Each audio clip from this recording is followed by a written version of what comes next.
میں نے بہت بڑی بات کہی، اب میں بتلاؤں کیسے کیسے، اور اب ظاہر ہے کہ وقت تمام ہو چلا ہے، بس جلدی سے 2 لفظ سن لیجئے۔ کیسے کیسے لوگ ہیں؟ کلر، ایک ہلکا سا تپش آئی، کلر اتر گیا۔ دکھلاؤں آپ کو، وہ یہ ہے کہ اسلام کو سب سے زیادہ خطرہ، اسلام کو، اسلام ہی کو نہیں، ہر قوم کو، چاہے وہ کوئی بھی قوم ہو، اسلام کو یا کسی بھی قوم کو سب سے زیادہ خطرہ یا تو چاپلوسوں سے ہوا ہے یا مسجد کے کبوتروں سے ہوا ہے۔ دیکھیے میں امام جمعہ ہوں، اگر کوئی بات بری لگ جائے تو مجھے معاف کریے گا۔ یہ جملہ خطیب اکبر کا تھا جو میں نے استعمال کیا ہے۔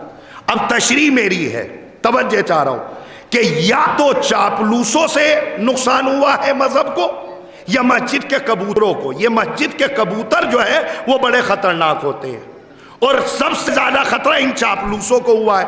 آپ بڑی حیرتی نگاہوں سے دیکھ رہے ہیں کہ تقریر جا کہاں رہی ہے، کہیں بھی جائے پریشان نہ ہوئیے، ہم مجلس کو سنبھال لے جائیں گے اور مجلس انشاءاللہ اپنے رخ تک پہنچ جائے گی۔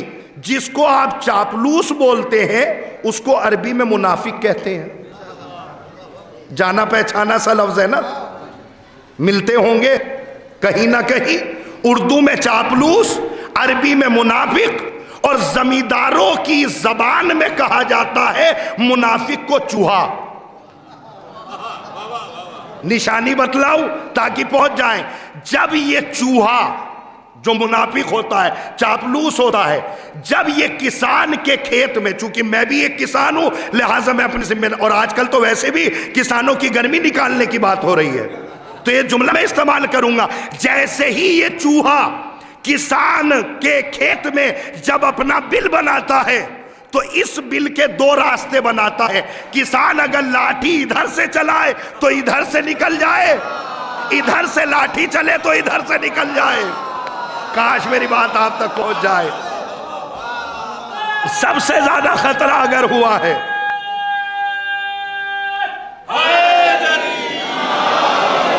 سب سے زیادہ خطرہ اگر ہوا ہے تو انہی لوگوں سے ہوا ہے، منافقوں سے۔ یہ ہر جگہ ملیں گے، ہر محلے میں ملیں گے، ہر بستی میں ملیں گے، اور شاید اگر اور قریب آ کے ٹٹولو گے تو ہر گھر میں مل جائیں گے۔ ان کو اللہ نے پیدا ہی اس لیے کیا ہے کہ یہ ادھر کی بات ادھر کرتے رہے، ادھر کی بات ادھر کرتے رہے۔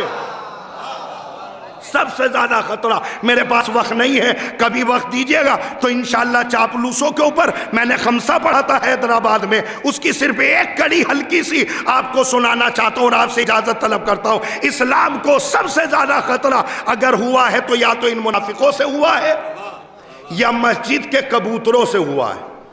یہ کون ہے مسجد کے کبوتر؟ یہ مسجد کے کبوتر وہ نہیں ہیں جو مسجدوں میں پلتے ہیں، یہ مسجد کے کبوتر وہ ہیں خطیب اکبر کی زبان میں کہ یہ مسجد کے کبوتر مسجدوں میں ملتے ہیں۔ ان کی علامت میں بتاؤں، خطیب اکبر تو یہ جملہ کہہ کے رک گئے لیکن میں تشریح کیے دے رہا ہوں۔ یہ مسجد کے کبوتروں کی عادت یہ ہے کہ وقت اذان بعد میں ہوتا ہے، یہ پہلے پہنچ جاتے ہیں، تسبیح سجدگاہ رکھ کے یہ اپنی جگہ چھیک لیتے ہیں۔ اگر ان کی جگہ پہ کوئی صاحب آ کے غلطی سے بیٹھ جائے، چاہے وہ باہری کا کیوں نہ ہو، تو یہ مسجد کے کبوتر اس سے بولنا چھوڑ دیتے ہیں۔ نمازی 1 نمبر کے ہیں، روزے دار 1 نمبر کے ہیں، ابھی حج کر کے بھی آئے ہیں، ہر سال کربلا جاتے ہیں، کربلائی 1 نمبر کے ہیں۔ اگر ان کے آگے، نام کے آگے اگر کوئی کربلائی نہ لکھے، حاجی نہ لکھے تو اس پروگرام میں شرکت بھی نہیں کرتے۔ نمازی 1 نمبر کے ہیں، روزے دار 1 نمبر کے ہیں، وقت اذان بعد میں ہوتا ہے، یہ پہلے پہنچ جاتے ہیں۔ اگر کسی دن پیش امام عذر شرعی کی بنیاد کے اوپر اگر مصلی پہ نہ آئے تو یہ مسجد کے کبوتر واویلا مچا دیتے ہیں، کیسا پیش امام آیا ہے، نمازی نہیں پڑھاتا ہے، یہ مسجد کے کبوتر ہیں۔ نمازی 1 نمبر کے ہیں، روزے دار 1 نمبر کے ہیں، حج بھی کر کے آ چکے ہیں، ان کے نام کے آگے کربلائی لکھا ہوا ہے، بہت بڑے دیندار ہیں، علاقے میں ان کا بہت بڑا نام ہے، ہر ایک آدمی ان کو بڑی عزت سے دیکھتا ہے۔ نمازی 1 نمبر کے ہیں، روزے دار 1 نمبر کے ہیں، حاجی بھی ہیں، کربلائی بھی ہیں۔ ہم نے کہا ذرا ان کے قریب تو جا کے دیکھے، یہ مسجد کے کبوتر ہوتے کیسے؟ اب جو ہم ان کے گریبان میں ہم نے منہ ڈال کے دیکھا تو ایک بات سمجھ میں آئی، نمازی ایک نمبر کے ہیں مگر اماں سے بول چال نہیں ہے، بہت محنت کی ہے۔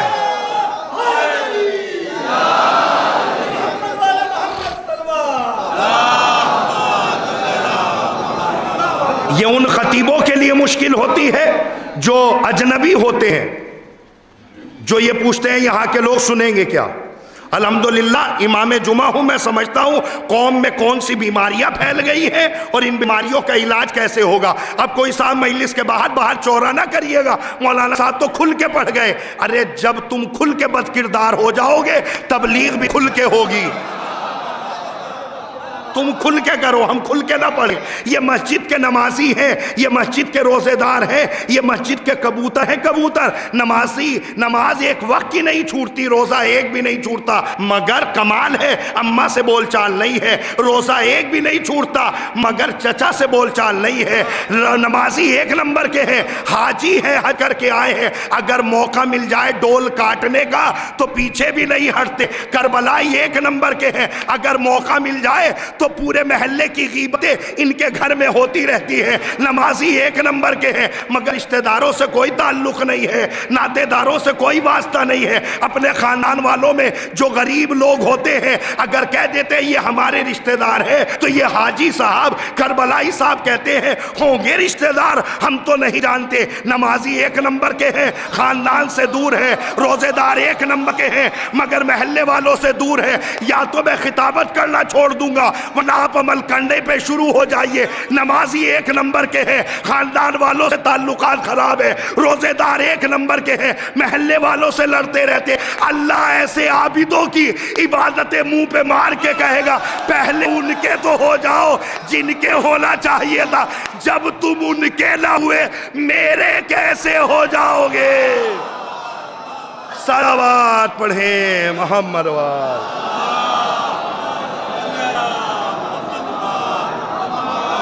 یہ دوغلا پن نہیں چلے گا۔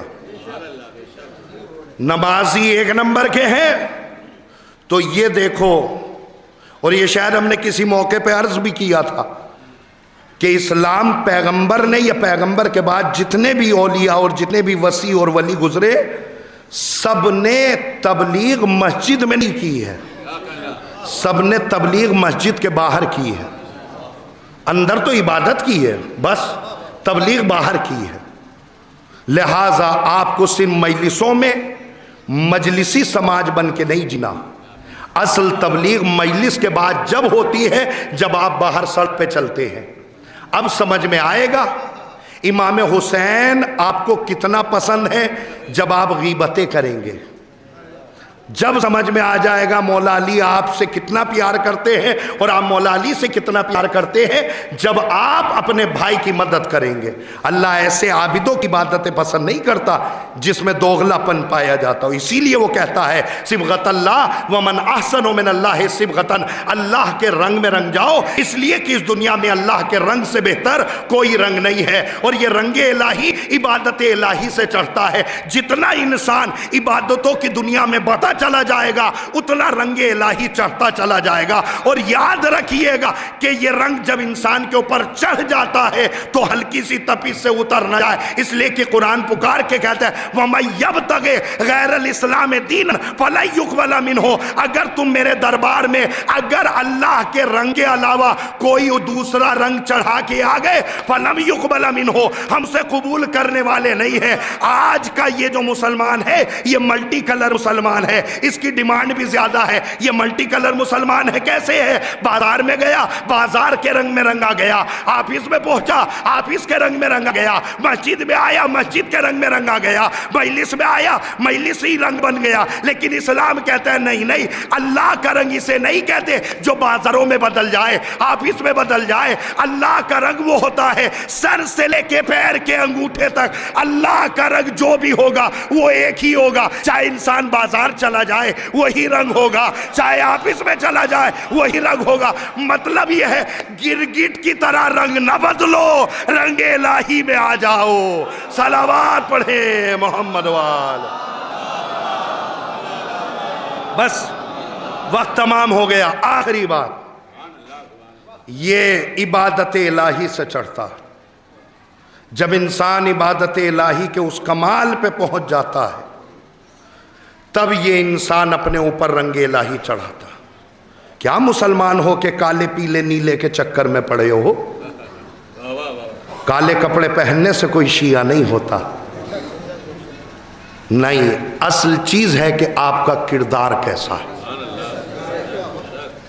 اسلام یہ کہتا ہے سماج کے کسی بھی معاشرے میں رہو، رنگ الہی ہو.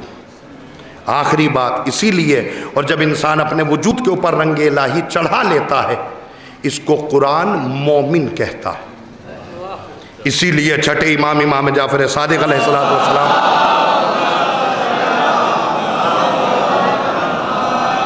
آخری بات ہے باب فضائل، اس کے بعد باب مصائب ہے.